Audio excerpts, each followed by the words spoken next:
Good afternoon.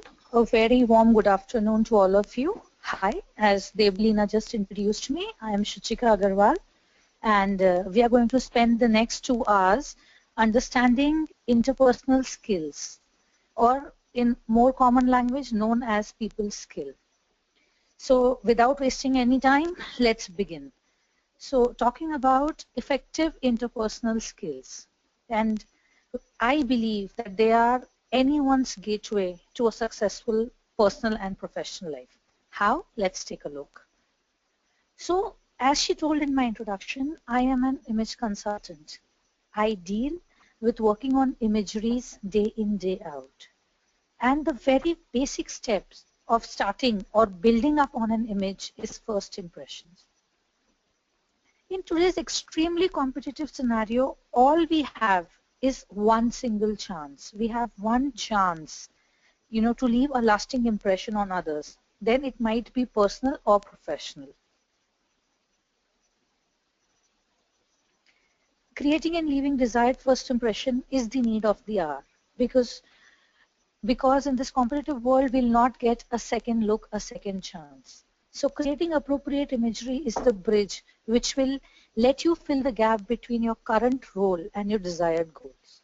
We all have goals, and first impression is the lasting and the first key to build that.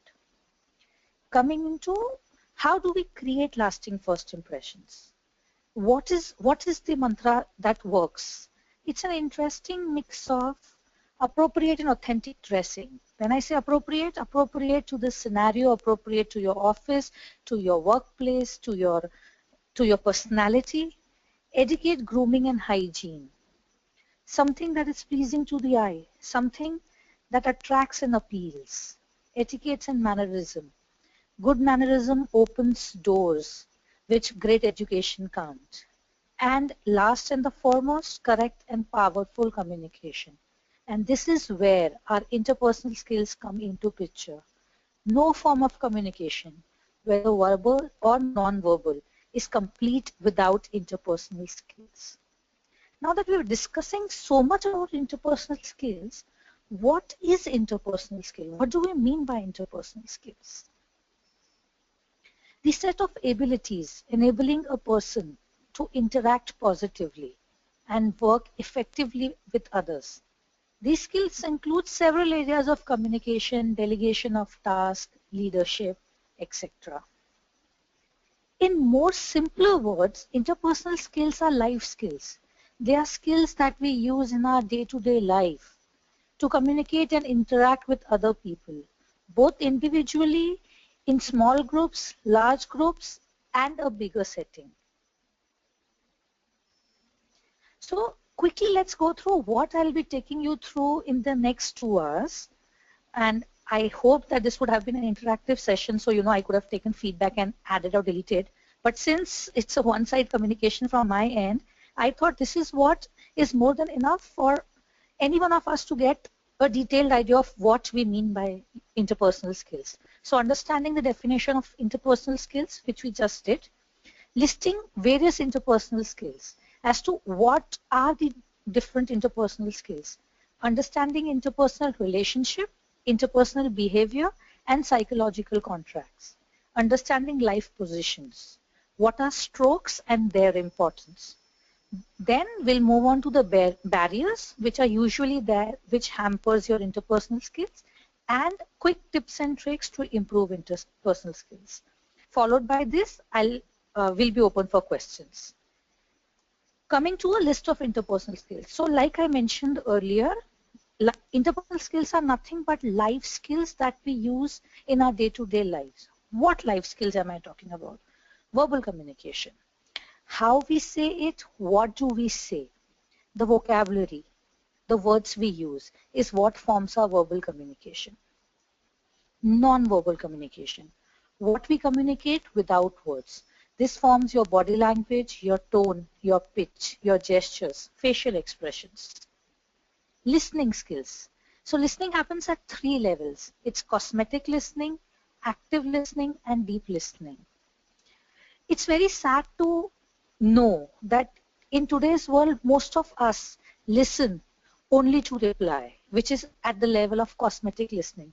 Active listening is where we need to be, and deep listening is a different level altogether. Negotiation, working with others to find a mutually agreeable outcome. A win-win situation, to create a win-win situation for both all the parties involved. Problem solving, working with others to identify, define, and solve problems to come to the best solution. Decision making, exploring and analyzing options to make a sound decision. If you have 4 options to choose from, the ability to choose the best one. Assertiveness, communicating our values, ideas, beliefs, opinions, needs, and wants freely. To express yourself, to stand for yourself and what you believe in.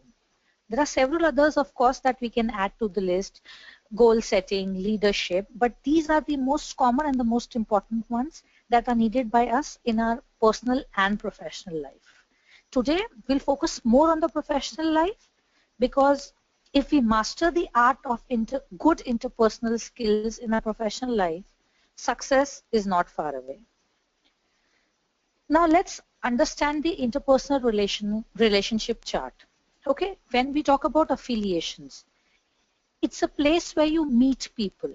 Now you can meet an individual, you can meet a group, you can meet a complete networking group, or you can meet a larger crowd. This is the first step of starting an interpersonal relationship, which gradually, if you connect and if you hold your cards right, it gets converted into social associations where you repetitively meet people, discuss ideas, exchange views. And if that goes deeper, it forms into connection, which is mutually viable and feasible for both the parties, both or all the parties involved. And it is an ever-moving cycle. So every time you want to build on your interpersonal relationships, you start with affiliations, end with connection, and the cycle moves on. It's a very important phase in forming interpersonal relationships. So interpersonal relationships vary based on differing levels of intimacy and sharing. How does interpersonal relationships build? We keep saying interpersonal, interpersonal. So the word personal is very important here. The kind of comfort zone that you share with one individual might not be the same that you share with another individual. So your relationships will obviously vary at the level of intimacy and sharing. It is usually based on discovery or establishment of a common ground. Where you share a common ground, there's a belief that you share, or it centers around something shared in common. For example, you have a common goal that both of you or all of you are working towards. For example, clean and green Ahmedabad. There might be several people who believe in that. So that's the common goal that is driving them, and based on that, they will form their interpersonal relationships. So this pyramid is what tells you are at the epitome or the beginning of the pyramid. Then it is family. Usually your level of intimacy and sharing is very high with family. Then it becomes slightly lesser with friends, then co-workers, and then acquaintances. That is how usually it works, though it is not a foolproof formula. It varies depending on individual to individual, and thus it affects your relationships accordingly. Moving on to psychological contracts. Now, what do we understand by psychological contracts? So we've understood interpersonal skills, we've understood interpersonal relationship chart and what drives interpersonal relationships. Moving on to psychological contracts. People's belief about what is expected of another in a relationship. See, each relationship is about give and take. Okay. So if I believe that this particular thing or this particular kind of behavior is expected from the other person, that is what is called psychological contract.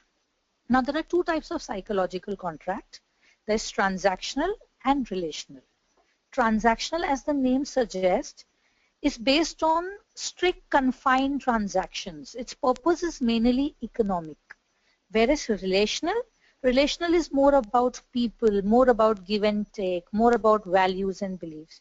Let's understand both these contracts in detail. So coming here, transactional contract. The primary focus in transactional contract is about economic factors, like I just mentioned. Whereas in relational contracts, it's all about people. It's concerned about people. The time frame in transactional contract is usually close-ended and short-term. It is like one deal, two deal, give and take, strictly business. Whereas in relational contract, it is open-ended and infinite. As long as both of us like working with each other, for each other, it goes on. The stability of relationship. In transactional contracts, it's static and rarely changing. There are set roles, which are defined. This is what I'm supposed to do. This is what you are supposed to do. Whereas in relational contracts, it's dynamic and frequently changing. So you might be ideating today, you might be meeting the client tomorrow, and you might be doing something else when it comes to relational contracts. Coming to the scope of relationship. The scope of relationship in transactional contract is very narrow. So if I am the boss and you are the subordinate, that is how it goes. It's not a two-way channel. Whereas in relational contract, it is broad and persuasive. As in, it can increase, we can change the dynamics, we can work on it, etc. The tangibility of terms.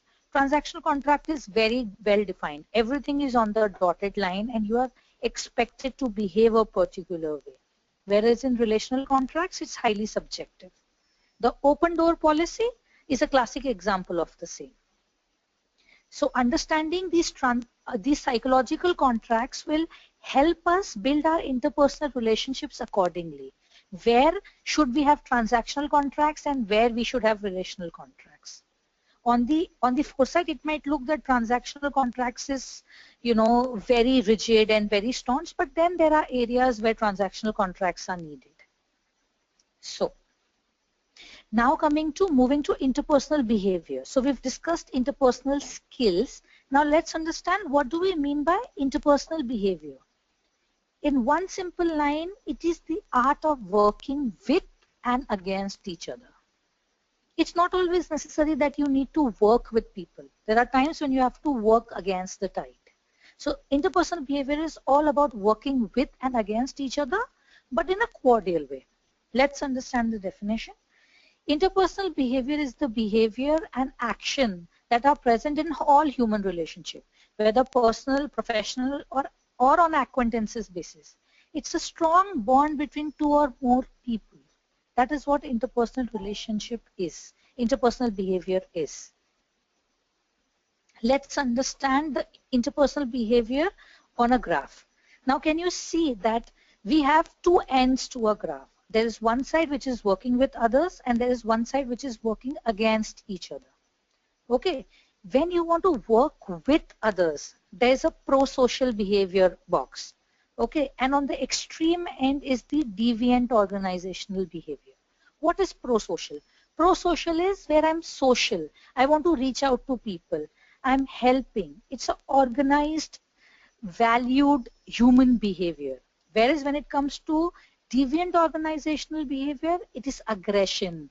It is working for your own self, selfishness, fraud, employee theft. These are two extremes of the continuum. In between lies competition, cooperation, and conflict. I will take you all through this in detail in the coming slides.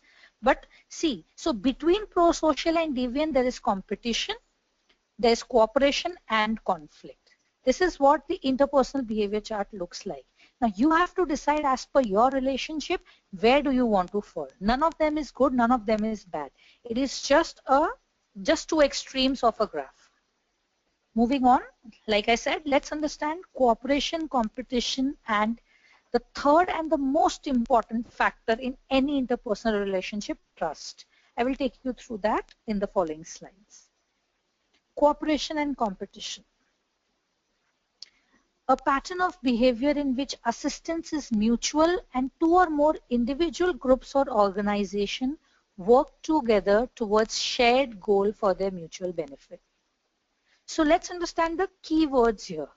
Mutual, two or more individual, work together, shared goals for their mutual benefits. Simple, clear. Competition, a pattern of behavior in which each person, group, or organization seeks to maximize its own gains, often at the expense of others. Very common. Two assistant manager, only one can be promoted to the manager's post. Simple, pure example of competition. Mixed motive situation. Context in which people are interested in both competition and cooperation to varying degrees. For example, two different sales teams. There are times when they will compete against each other for achieving targets, and there are times when they'll work together to meet the quarterly plan, the quarterly estimate which is there for the company. Coming to the determinants of cooperation. So why will you cooperate? See, as human beings, like I said, all relationships are about give and take. So where and how will you use cooperation? So there is the reciprocity principle. The tendency to treat others the way they have treated us. If someone has treated us nice, 90% of the chances are that will return same or similar kind of behavior. Organizational reward system. So this is team-based rewards.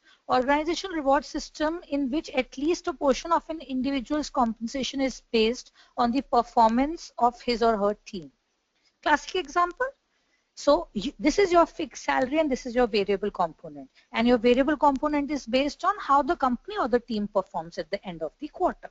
So automatically, any smart individual will work and cooperate with the team so that he gets the part of his variable salary. Correct? Now coming to trust. I can't emphasize enough on the value of this component when it comes to interpersonal relationships. Trust, a word that we use very often, but let's understand the meaning of the word in the context of interpersonal relationships and skill. A person's degree of confidence in the word and actions of others. We use these words. He or she is the man or woman of her words. No. It's her commitment. It's his commitment. The degree of confidence that I have in the words and actions of another. Calculus-based. So there are forms of trust. Okay, calculus-based trust. A form of trust based on deterrence. Whenever people believe that another will behave as promised out of the fear of getting punished for doing otherwise. Classic example, schools. I have given you homework. I have asked you to complete a particular task. If that is not completed, I as the teacher or the principal or the supervisor have the right to punish the student. So that is calculus-based trust. There's identification-based trust, a form of trust based on accepting the wants and desire of another person. When you build that trust over the time, identification-based trust, you know that this person is expecting something out of me. And then you fulfill that based on that need. And that is identification-based trust. How do we develop trust? How trust develops? Some people tend to be more trusting than others. People develop reputations for being trustworthy. So there are two different points here. Some people, as we call them cynical, are cynical. They believe they've seen the world and they are less trusting. They will weigh their options, they will judge the person and then trust. Vis-a-vis other ones whom we also like to call a little more naive, will go ahead and trust others easily. That is one part of it. But how do you develop? And some people develop reputations for being trusty. The minute we say Tata, automatically the word that comes to our mind is trust. How? Tata has done that over a period of time, repetitively by proving what they stand for. So that is how you build a reputation for being trustworthy. How to promote trust? What is it that you need to do to promote trust? Always meet deadlines. Stick to your word. Follow through as promised. If you've promised something, stick to it. Spend time sharing personal values and goals. The more I know you as a person, the more you share your values and goals, the more common area of interest we share, the more trust will develop and build. So we've completed, let's do a quick recap and see what all we've done. We've understood what do we mean by interpersonal skills, listing of interpersonal skills, psychological contracts, which is relational and transactional. We've understood the interpersonal relationship chart. We've understood interpersonal behavior, three major participants of interpersonal behavior, which is cooperation, competition, and trust. Moving on to life positions. Now, before I move on to life positions, I want to give you a brief about what do we mean by life positions. So, life positions were devised by a psychiatrist known Eric Berne. He was a Canadian citizen who later on went ahead and migrated to the US. In the year 1943, he came up with a theory called transactional analysis. Now, transactional analysis was a very big breakthrough in the world of psychology those days. There were three major components of transactional analysis, which was life positions, ego states, and Stokes. Today, I'm going to take you through life positions and Stokes. Ego states is not that important, though it is, but in interpersonal skills, I want to delve into detailed life positions and Stokes with you all. Life position is nothing but Eric Berne's theory that in childhood we have a life position assigned to us because of the experiences we have from birth onwards. Okay, it is very important for each one of us to understand which life position do we usually operate from, and then if needed, can we work towards moving into another life position. He thinks there are four possible life positions. First one being, I am not okay, you are okay. I am not okay, you are not okay. I am okay, you are not okay. I am okay, you are okay. So these are four primary life positions. We'll understand each one of them in detail. Berne believes that everyone is born in the same life position. I am not okay, you are okay. Now, why does he believe that? The reason is that you are born, you are dependent on others for all your needs. If you need to be fed, if you need to be changed, you're dependent for every single need. You cannot communicate, as in you cannot communicate verbally. And why are they okay? They are okay because they have the ability to satisfy their own needs and also take care of your needs. So this is the first life position, and he believes that each one of us is born in this life position. However, it's completely on us to be in any of the four quadrants once we grow up, once we decide to work on our interpersonal skills. So let's understand. On this graph, we'll take each one of them individually and understand. So when we are in a position where I am not okay, you are okay, what are the messages that I'm giving out? It is childish. It is expectations, where you are expecting, you believe that you are inferior to someone else. You are blaming, you are fighting, you want to be dependent. That is what the message is conveyed where you're in a life position where you are not okay. I am not okay, you are okay. Moving on to where you are not okay, I am okay. This usually comes from low self-esteem or a troubled childhood. As you grow up, the only way you realize to deal with situation is by being dominating, accusing, fighting. You confront people. You believe it's my way or the highway. So it is, I am okay, you are not okay. Moving on. I am not okay, you are not okay.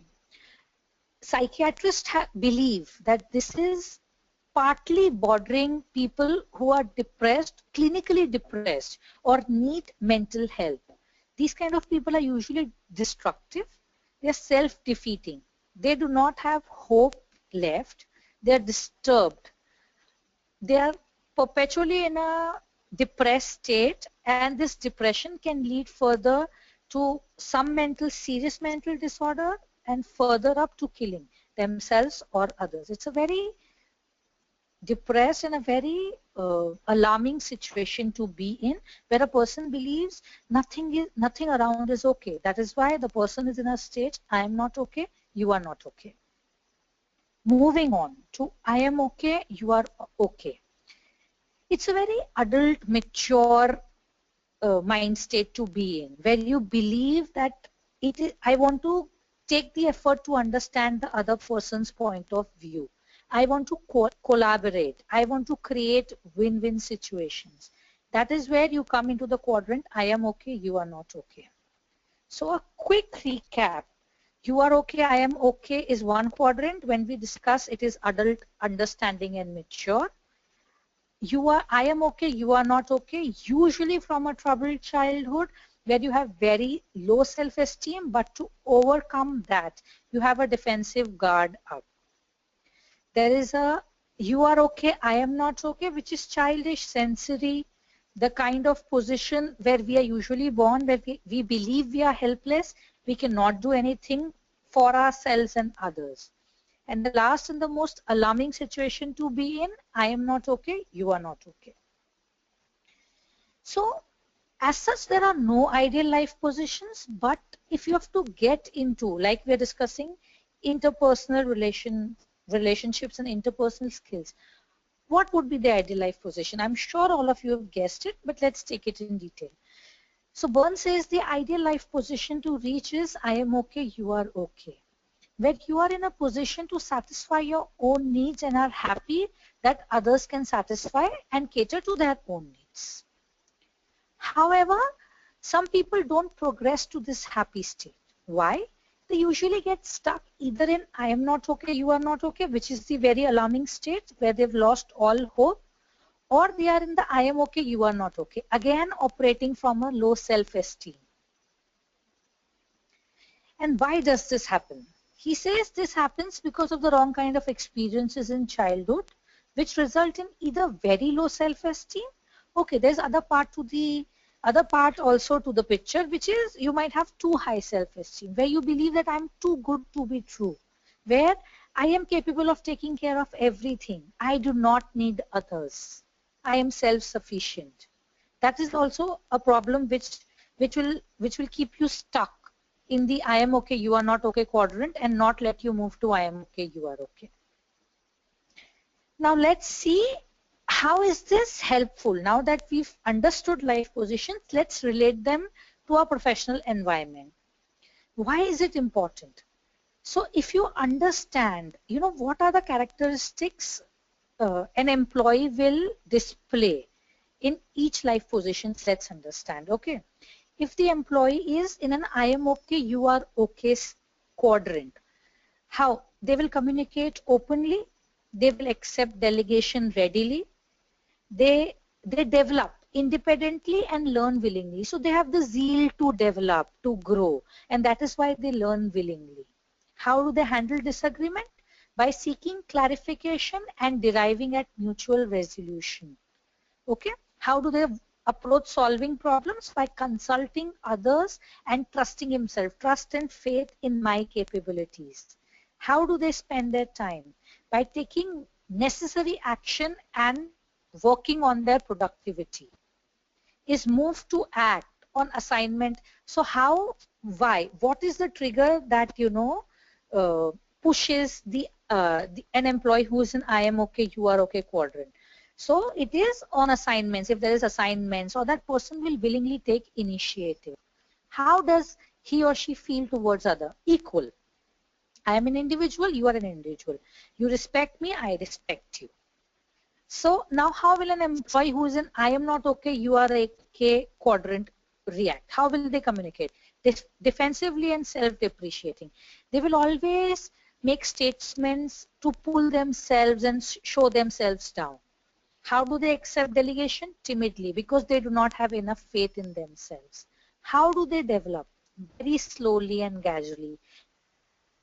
Reassurance and coaching, because in their head, like I said, they are helpless. They believe that they need to be nurtured. How do they handle disagreement? By perceiving difference in opinion as evidence of his or her inadequacy. The straight judgment this kind of employee or this kind of human being will derive that, oh, I am not good enough. My self-worth is very low. How do they solve problems? By relying almost completely on others. Because in their head, like I mentioned before, they are in a very helpless state. They believe that I cannot do anything on my own. How do they spend time?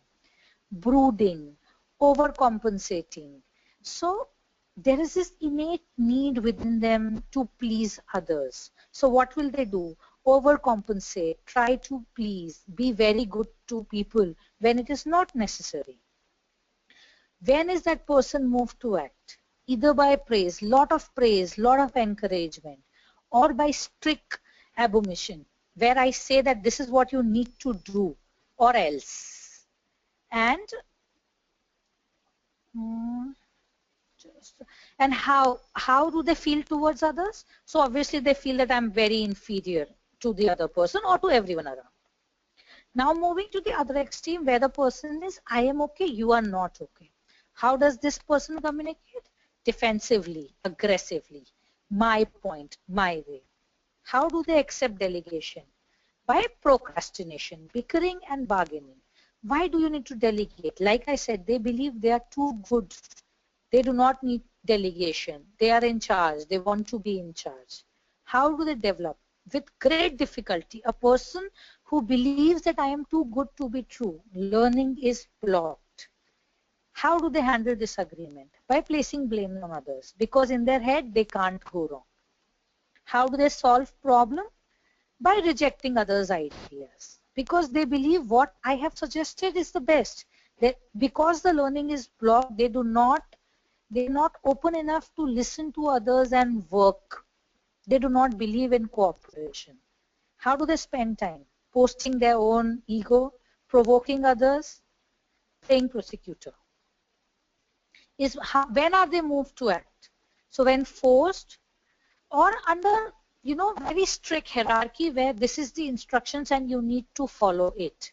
It's a do or die situation. Only then they are moved to act.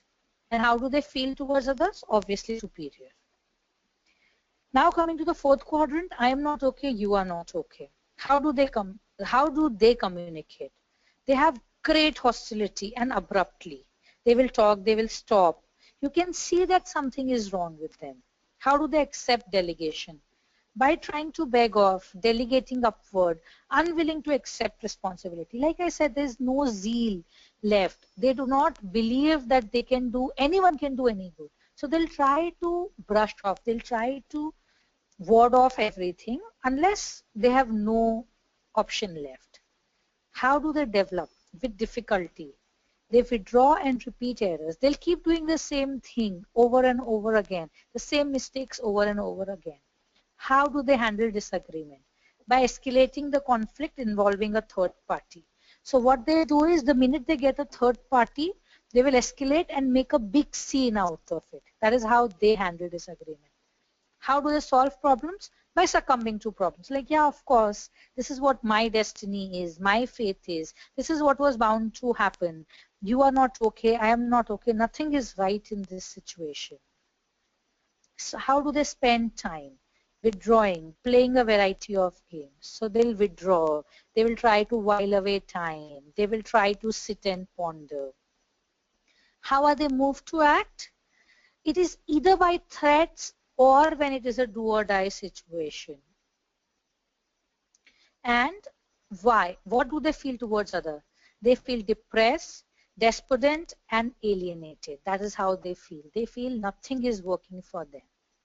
They feel that this is how it is. So now when we move out, tell me, if you were to hire an employee and if you are aware of life positions, which kind of employee will you want to hire? Obviously, I am okay, you are okay kind of a guy or a girl. Someone who believes in themselves and others, someone who believes and is open to growth, learning. Moving on to Stokes. Like I told you, this is also devised by Eric Berne. Now, what do we mean by Stokes? In the world of interpersonal skills or relationships, we call any compliment or general way of recognition as strokes. Okay, this name came from research which indicates that babies, because Eric Berne, if you see the whole psychology or the whole research involves baby, because that is how we come to earth. The name came from the research which indicated that babies require touching in order to survive and grow. Pampering, touching, hugging, cuddling. So that is how the name strokes came into the picture. It apparently makes no difference whether the touching induces pain or pleasure. It is still important. On the whole, we prefer to receive negative strokes than no strokes at all. So at least the way we know we exist and others know we exist. So what they are saying here is that whether negative or positive, recognition is crucial. The indifference will not work. It's like a Himesh Reshamya or a Rakhi Sawant. You can love them or you can hate them, but you cannot ignore them. Stokes works on a similar theory, that whether negative or positive, but even a negative stroke is better than no stroke. We all have particular strokes we will accept and those we will reject. So now I might appreciate certain strokes and I might not appreciate certain strokes, but they are nonetheless still strokes given to me or given by me.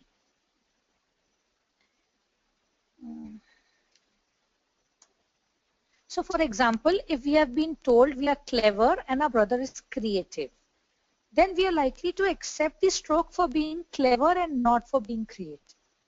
You know, this is what happens. This is what childhood conditioning Mr. Berne is talking about.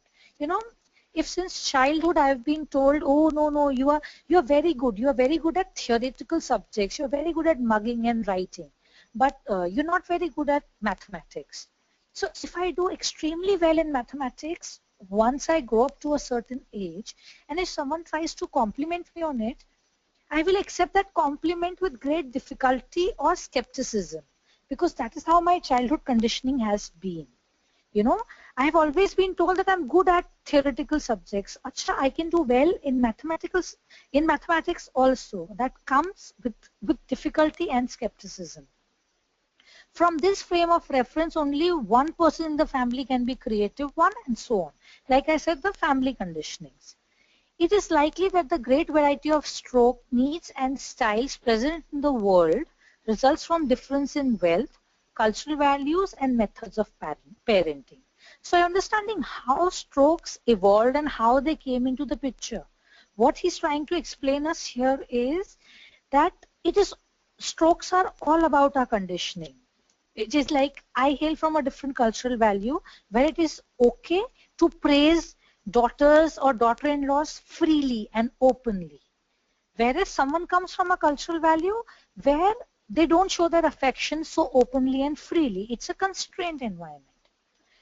Then comes the method of parenting. So I've had lenient and liberal parents where I can go and communicate with them on any topic. Vis-a-vis, someone comes where there is a certain boundary that you maintain with your elders. So the way I give my strokes and the way the other person gives their strokes will be completely different based on our cultural value difference and the method my parents have brought me versus theirs. So as we discussed, strokes can be verbal or non-verbal. So let me quickly deviate a little and explain you when I say verbal, the importance of non-verbal. There was this professor, Mr. Mehrabian, Albert Mehrabian, okay? He devised this concept, this theory, according to him. In the diagram of communication, only 7% is given to verbal communication, whereas a whooping 55% of communication is body language. When I say body language, like we discussed earlier, it is your facial expressions, your gestures, the various expressions that you use. And the remaining 33% is all about your pitch and tone.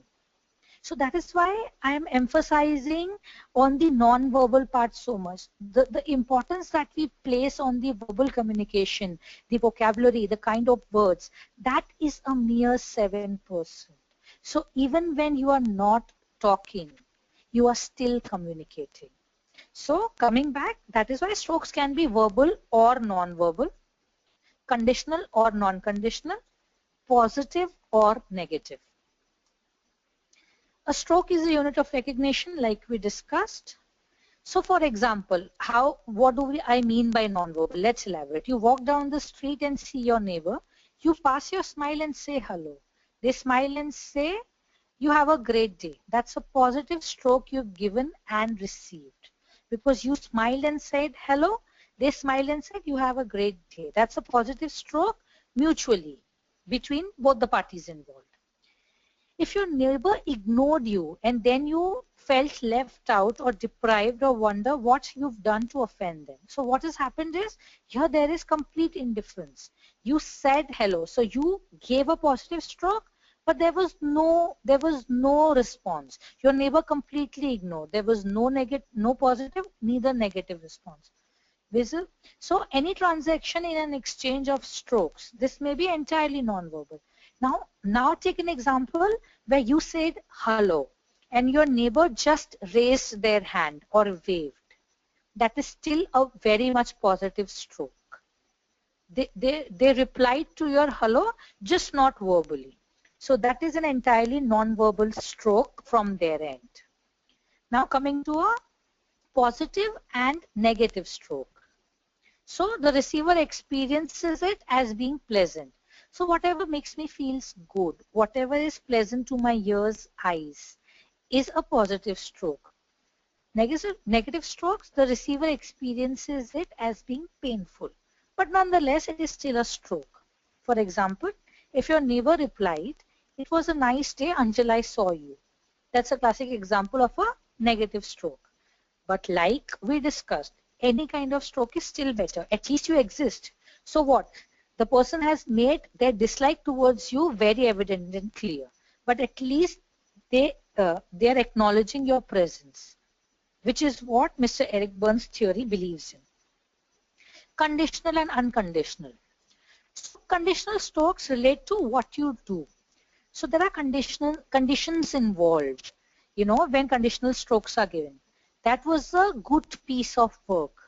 That painting you've done is a real mess. So both the strokes are conditional, but you see the first one is a positive conditional stroke and the second one is a negative conditional stroke. Moving on, unconditional strokes relate to what you are. The first one was what you do and the second one is what you are. Your humor always brightens things up. I hate you and all which you represent. Again, the first one is a positive unconditional one. And the second one is a negative unconditional stroke. I hate you and all which you represent. Now, I stand for particular things. I can't change that. That's unconditional. But it is nonetheless there. So that's an unconditional stroke. So if we see this, very, very simply put, I like you when. When you do something is when I like you is a positive conditional stroke. And I like you, simple, straightforward, a positive unconditional stroke. I don't like you when you don't finish your meal, a mother telling a child.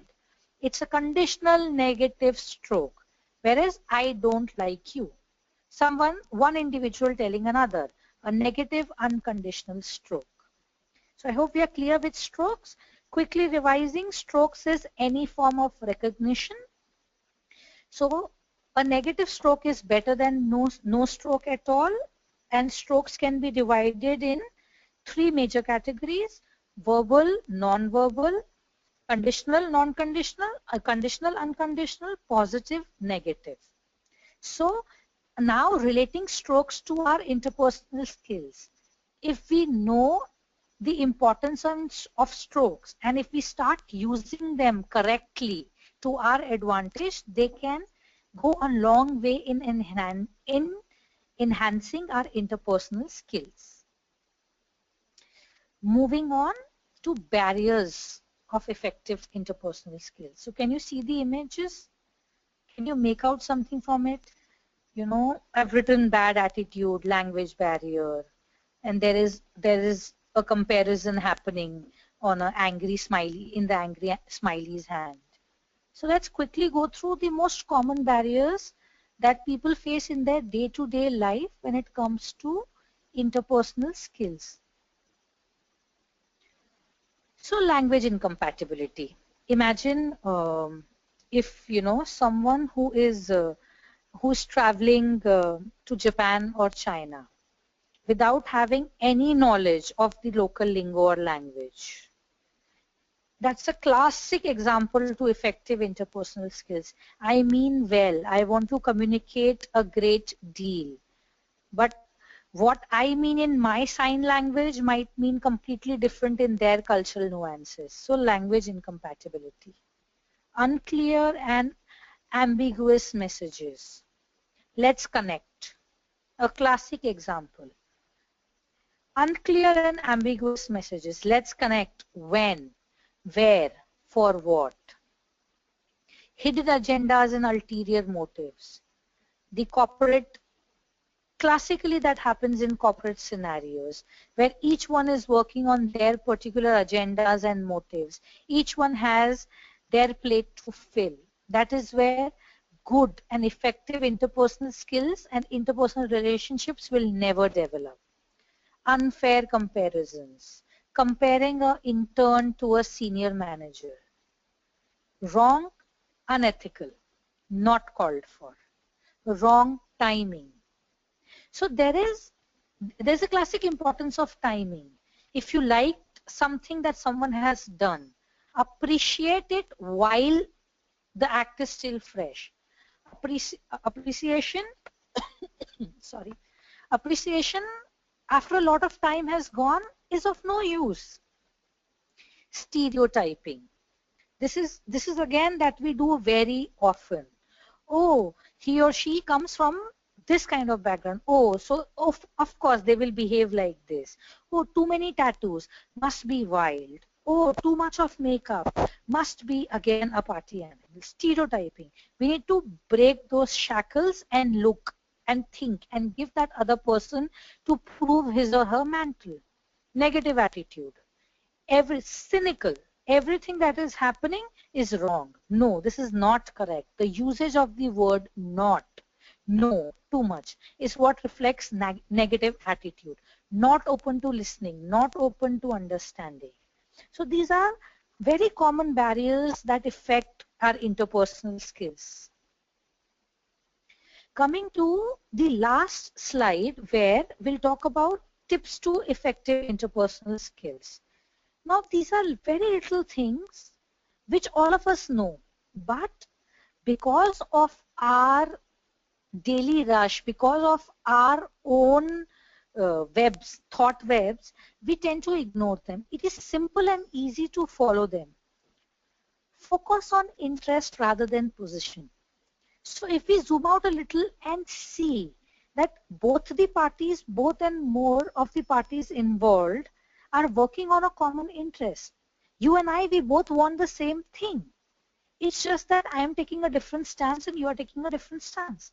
If we just get down from our positions and work on the interest, things would be a lot more simpler. Think of creating win-win situations, mutually beneficial to you and to me, both of us. Mind your tone and body language at all times. Like I mentioned earlier, verbal communication is only 7% of the communication graph. So what you are saying is not as important as what you are really communicating. If I say it was a pleasure meeting you with a big frown on my face and a limp handshake, it is really not going to help. Act responsibly instead of blaming.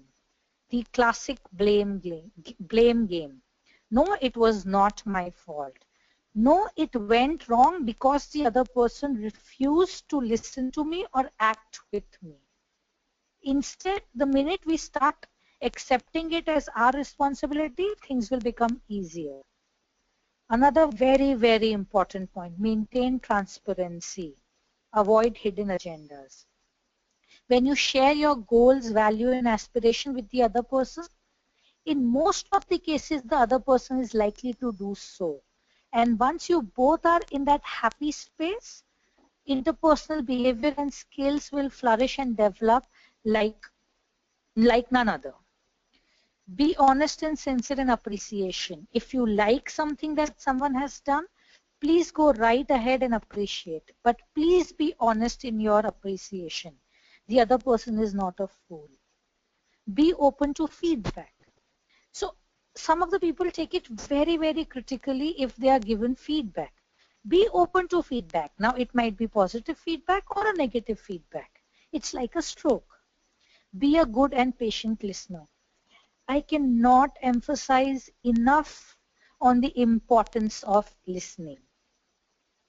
A good listener, if we are listening actively, half of the miscommunication or the problems will not arise. Half of the time we are listening only to reply. We are busy framing answers in our head before even trying to listen what the other person is trying to communicate.